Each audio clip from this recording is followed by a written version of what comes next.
Joseph's brothers lifted him from the pit and sold him to passing Ishmaelite traders.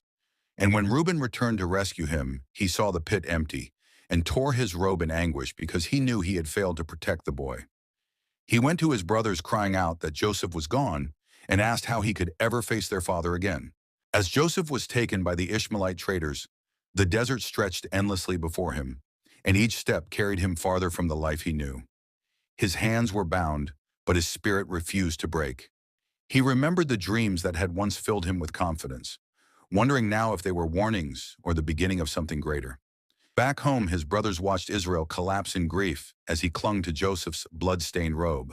And when Israel recognized it, he tore his own garments and wrapped himself in sackcloth and mourned his son for many days. He refused every attempt at comfort and declared that he would go down to the grave mourning for Joseph. This act of tearing garments and covering himself in sackcloth became a symbol of deep grief in Israel's history, because Israel's mourning showed the depth of a father's love and the lasting wound caused by deception within a family. The weight of Joseph's brothers' deception settled heavy on them. Reuben blamed himself for not protecting Joseph.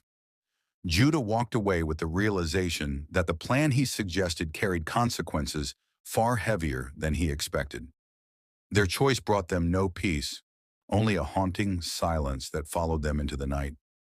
As Joseph reached Egypt, the towering monuments and crowded streets overwhelmed him. Yet he stood tall when the traders presented him for sale. Potiphar, an officer of Pharaoh, noticed Joseph's strength and intelligence and purchased him on the spot. In that moment, Joseph's life shifted again. He entered a foreign land not as a forgotten son, but as a young man whose future was already being shaped by a purpose he could not yet see. What his brothers meant for harm was becoming the first step toward the destiny God had prepared for him.